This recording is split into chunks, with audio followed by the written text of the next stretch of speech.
Aarthi scans and labs blood test up to 50% off. கரெக்டான report, கம்மியான rate. கண்ணெதிரே தோன்றினாய்.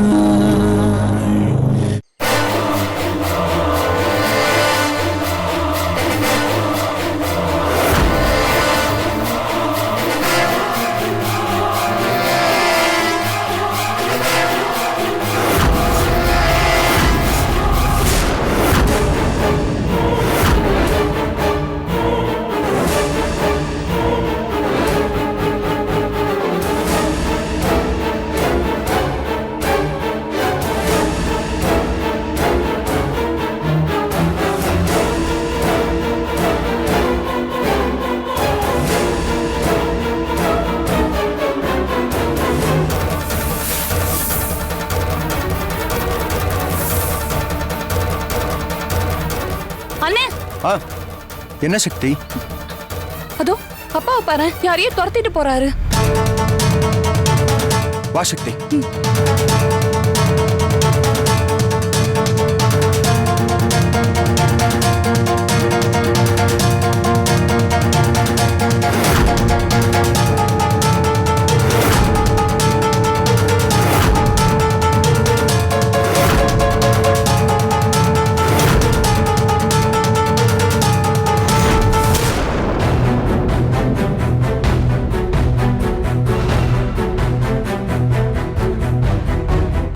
ராகு காலம் ஆரம்பிக்கிறதுக்கு முன்னாடி நீ போய் இந்த பட்டு புடவையையும் நம்ம பாரம்பரிய நகை இது எல்லாத்தையும் போட்டு இந்த புடவையை கட்டிட்டு வந்துரு.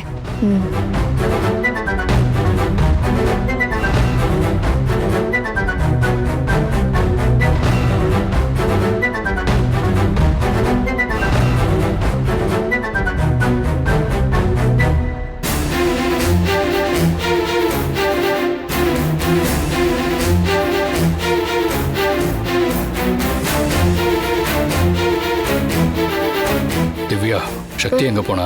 நான் அனிதா கழுத்துல தாலி கட்டுறதை பார்க்க முடியாம அப்படியே கிளம்பிட்டாளா?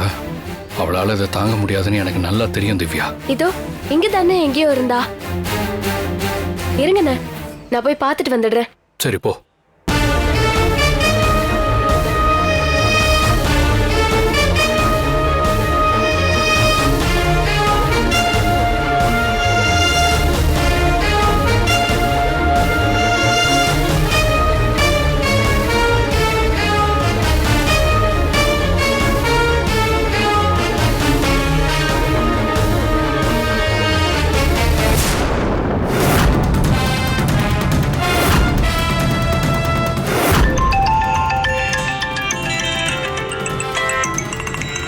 சொல்லு திவ்யா.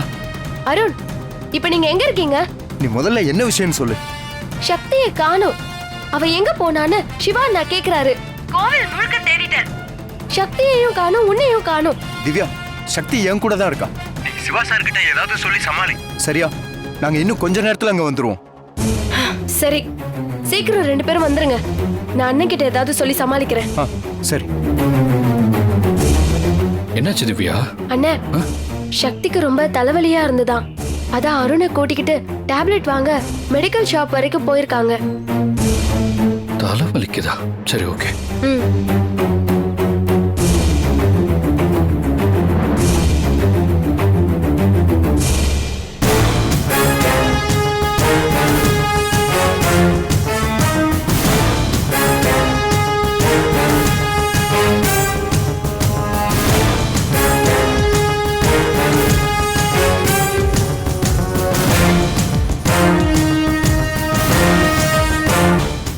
இவங்க அப்பாவை பார்த்து பயந்து ஓடுறாங்க. சக்தி, இங்க என்ன நடக்குதுன்னே புரிய மாட்டேங்குது.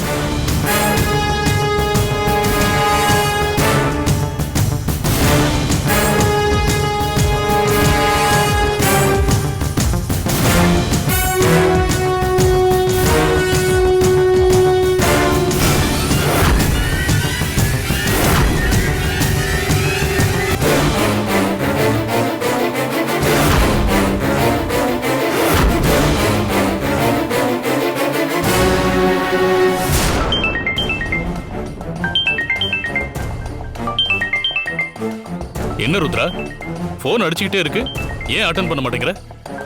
இப்ப நான் கால் அட்டெண்ட் பண்ற மைண்ட் செட்லயே இல்லைங்க. எதுவா இருந்தாலும் அப்புறம் பேசிக்கலாம்.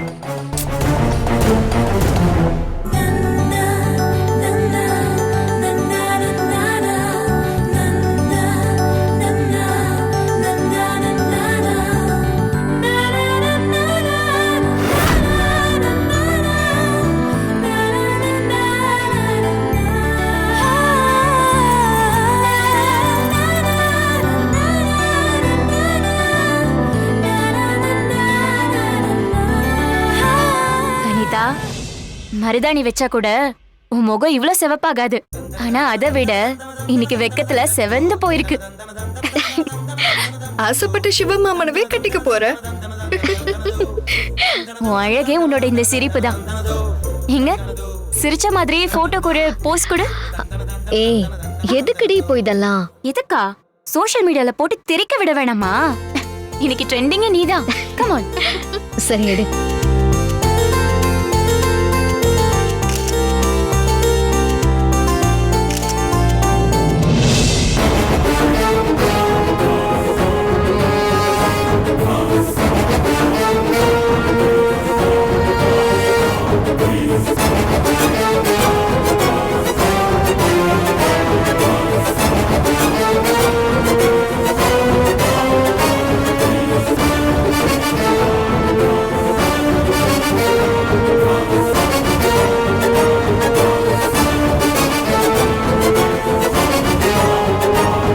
அப்பா, என்னப்பா ஆச்சு? எப்பவும் கலன்னு சிரிச்சுட்டே இருப்பீங்க. இப்ப என்னடானா ஓரமா நின்னுட்டு இருக்கீங்க? அம்மா ஏதாச்சும் சொன்னாங்களா? அவளாம் எதுவும் சொல்லலம்மா. அவ சொல்றத எதையும் நான் பெருசாவும் எடுத்துக்க மாட்டேன். என்னன்னு தெரியல, மனசுக்கு ரொம்ப கஷ்டமா இருக்குமா. ஏன்பா ஒரு மாதிரியா பேசுறீங்க?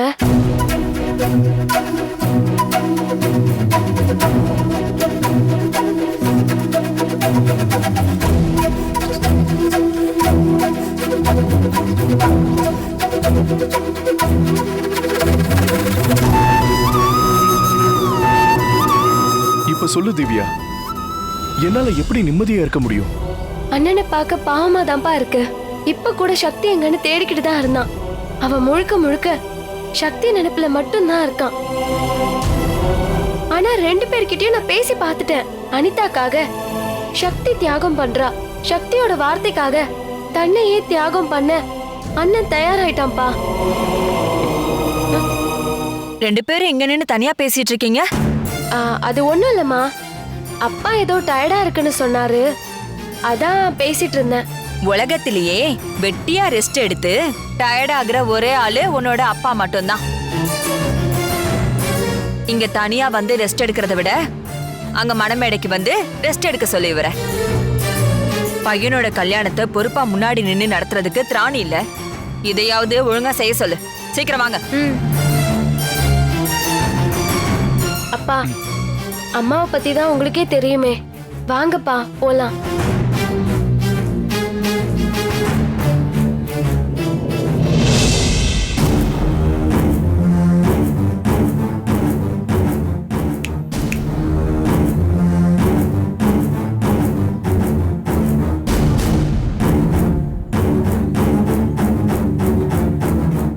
ஏய், என்ன உனக்கு பிரச்சனை?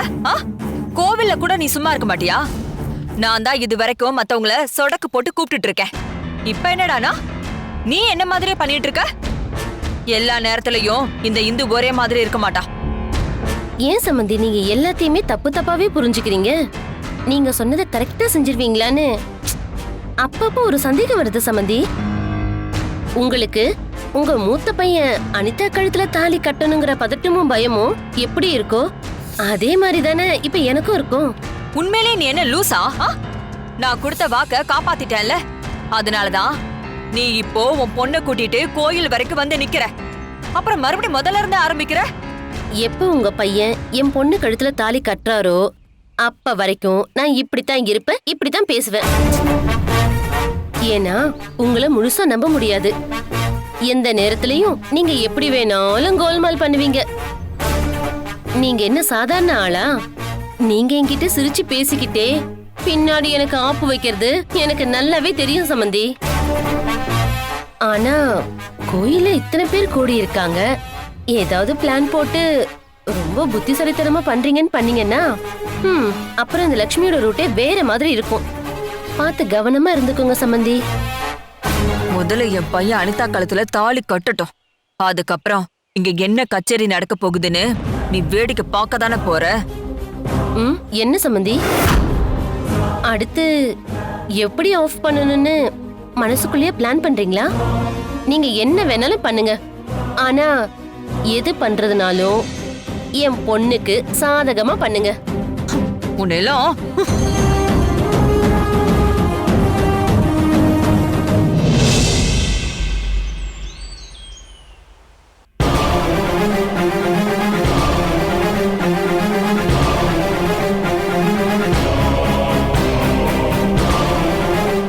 மாப்பிள்ள சிவாதான்.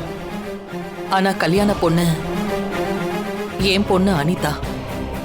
இதுக்கெல்லாம் காரணம் சக்தி தான். பெரிய பணக்கார வீட்டுல சம்மந்தம் பண்ணணுங்கிறதுக்காக நல்லா இருந்த உன்னோட பொண்ண கர்ப்பமா இருக்கான்னு போய் சொல்லி இந்த வீட்டுக்குள்ள வந்து என் பையன் வாழ்க்கை கெடுத்தது உன் குடும்பம் தானே.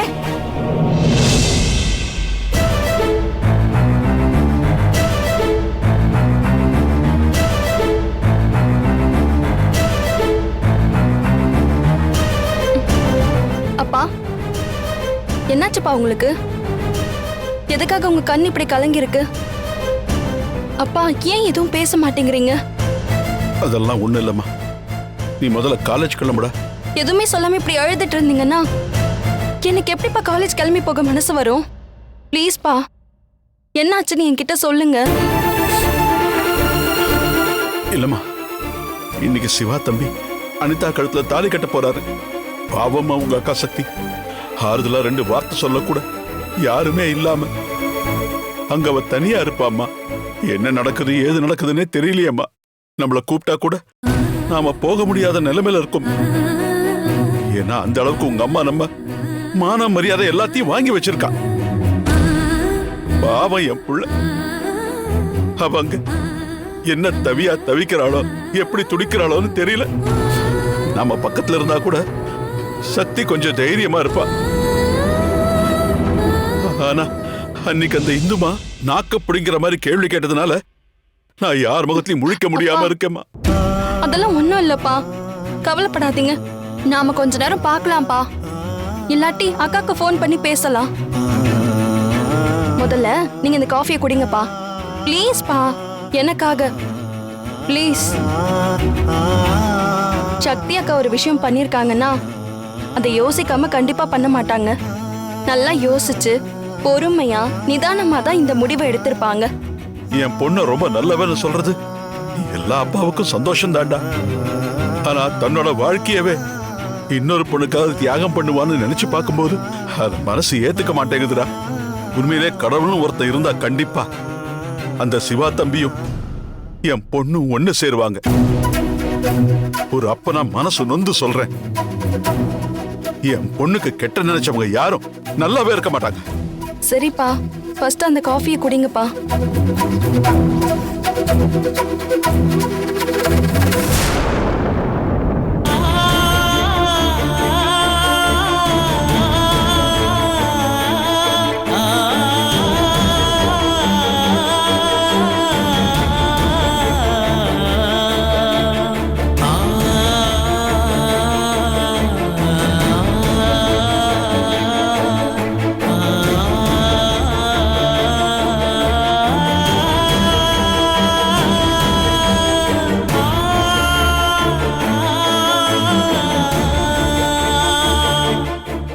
நானும் வாழ்ந்த வாழ்க்கை உண்மைனா நம்ம உறவுக்கு நீங்க இன்னும் மரியாதை கொடுக்கறீங்கன்னா தயவு செஞ்சு நான் ருத்ராமாக்கு கொடுத்த வாக்க நீங்க காப்பாத்தணும் சார்.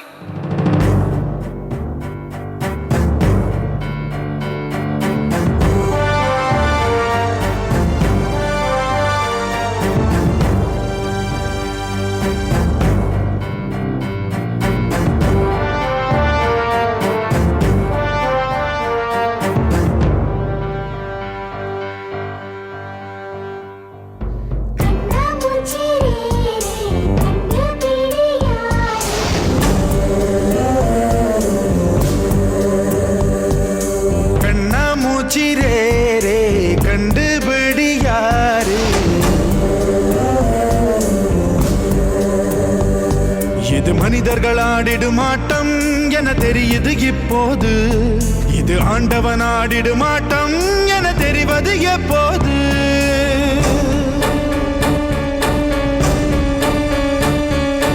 ஐயோ இந்த ஆட்டத்தில் முடிவே இல்லையோ, ஐயோ இந்த கூட்டத்தில் ஓய்வே இல்லையோ.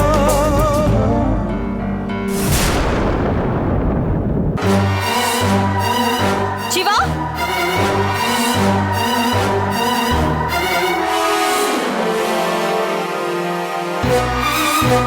எங்க போற சிவா?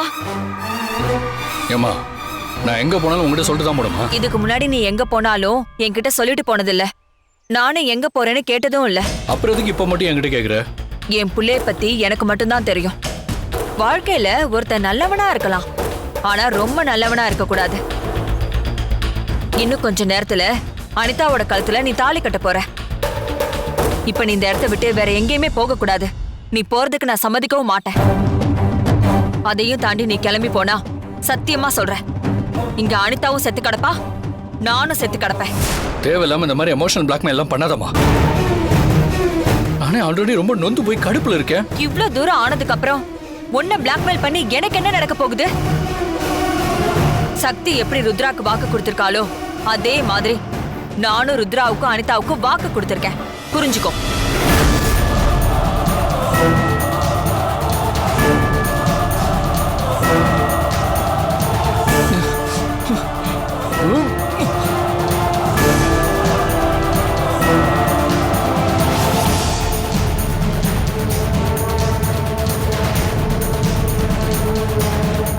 என்ன சனி, டென்ஷனா இருக்கீங்க?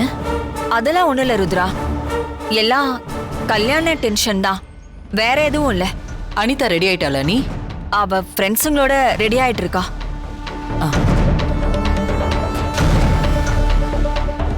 மச்சான், என்னாச்சு தங்கச்சிக்கு? என் தங்கச்சி இந்து பத்தி கேக்குறீங்களா இல்ல உங்க தங்கச்சி ருத்ரா பத்தி கேக்குறீங்களா? இந்துவை பத்தி நான் எதுக்கு மச்சான் உங்ககிட்ட கேட்க போறேன்? அவ எக்கேடோ கெட்டு போறா. நான் உங்ககிட்ட கேட்டது ஏன் தங்கச்சி ருத்ராவ. என்னைக்கு சிவாவுக்கும் அனிதாவுக்கும் கல்யாண பேச்சு எடுத்தமோ அன்னையில இருந்தே ருத்ரா ரொம்ப பதட்டமாவே இருக்கா. முகூர்த்தத்துக்கு இன்னும் 1.5 மணி நேரம் தான் இருக்கு. எந்த பிரச்சனையும் இல்லாம இந்த கல்யாணம் நல்லபடியா முடியணும். ருத்ரா, அதெல்லாம் இந்த தடவை எந்த பிரச்சனையுமே வராது. நீ எதுக்குமே கவலைப்படாத. ருத்ரா, என்னாச்சு உனக்கு? ஏன் ஒரு மாதிரியாவே இருக்க? என்னன்னு தெரியல. நம்ம பொண்ணு ஆசைப்பட்டத நடத்தி வைக்க போறோங்கிற சந்தோஷம் ஒரு பக்கம் இருந்தாலும் இன்னொரு பக்கம் மனசு கஷ்டப்படுற மாதிரி கடைசி நேரத்துல எதுவும் நடந்துடக்கூடாதுன்னு கொஞ்சம் பயமாவும் இருக்குங்க. நீ எதுக்கும் கவலைப்படாத, எல்லாம் நல்லபடியாவே நடக்கும்.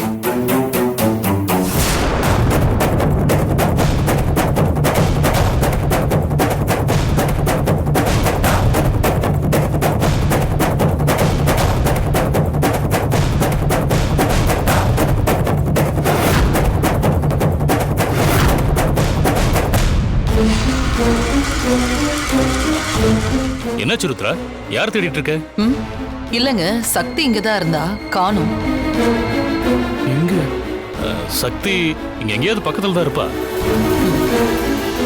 இவ்வளவு நேரம் இங்கதானே இருந்தா, இவளும் அவனை தேடி பார்க்க போறேன்னு சொல்லிட்டு இருக்கான். ஒருவேளை கல்யாணத்துல ஏதாவது பிரச்சனை பண்ணுவாளா?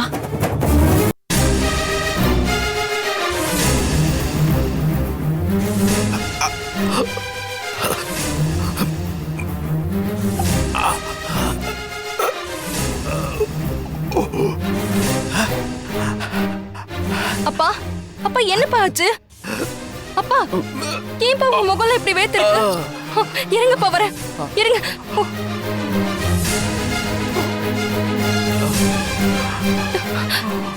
அப்பா, முதல்ல இந்த தண்ணியை குடிங்கப்பா. குடிங்க. பொறுமையாப்பா, பார்த்து.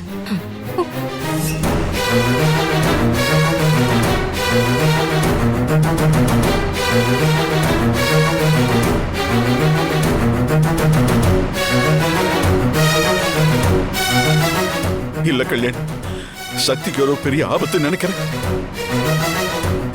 மனசெல்லாம் படபடன்னு கடந்து அடிக்குதுமா. ஏதாவது கனவு கண்டீங்களாப்பா? அதெல்லாம் ஒண்ணும் இல்லப்பா. பொறுங்க, நான் அக்காக்கு ஃபோன் பண்றேன். என்னம்மா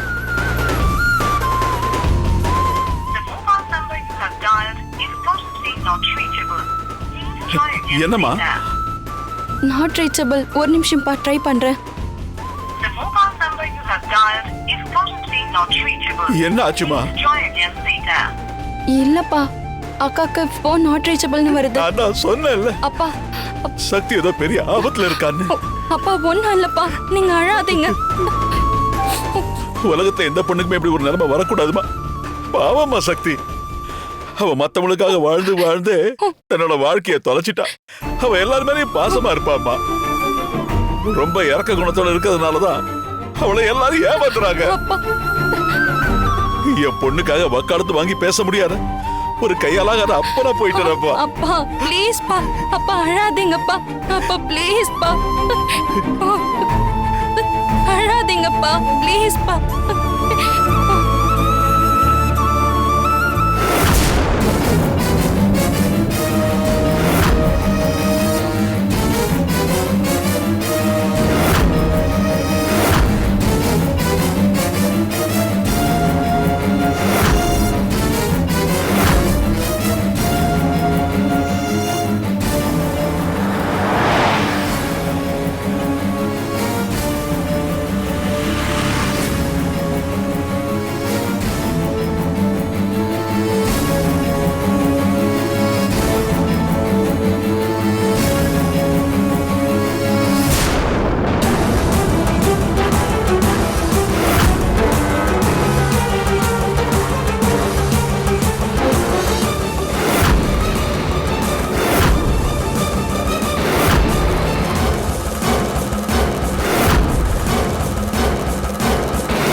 Aarthi scans and labs blood test up to 50% off. கரெக்டான ரிப்போர்ட், கம்மியான ரேட்டு.